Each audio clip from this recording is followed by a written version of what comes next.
Matapos maitabla ang serye sa PBA Season 50 Commissioner's Cup Finals kontra Barangay Ginebra San Miguel, naniniwala si TNT tropang 5G head coach Shot Reyes na ang kanilang composure sa endgame ang magiging susi sa natitirang bahagi ng Best of 7 Championship Series.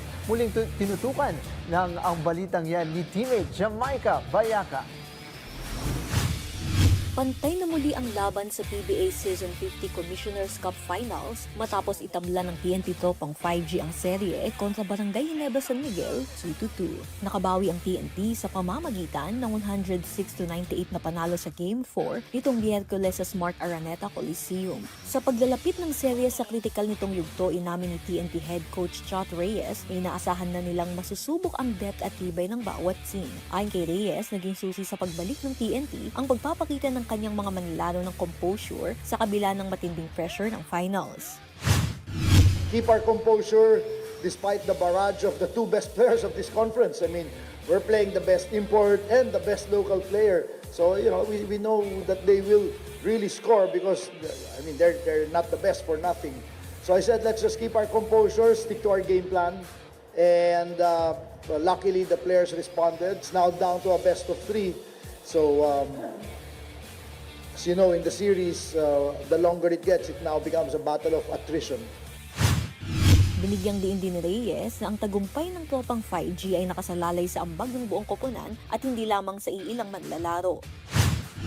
In the end, we have to get players stepping up and the guys who are tasked to do the role, they have to do the role and everybody else. So there's no one or two players who can win a series. It's got to be a collective effort.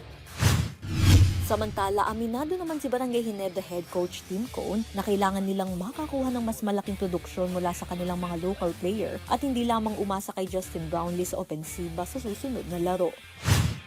We need to be better, and I think they will. They will be better going forward.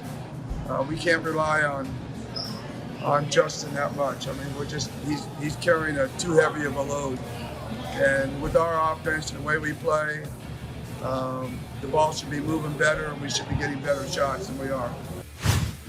Nakatutok na ngayon ang magkalaban sa crucial na Game 5 sa Biyernes, June 12 sa Smart Araneta Coliseum. Ang mananalo ay aangat sa 3-2 bentahe at lalapit ng isang panalo na lamang sa kampyonato. Jamaica Bayaca para sa Atletang Pilipino, para sa bagong Pilipinas.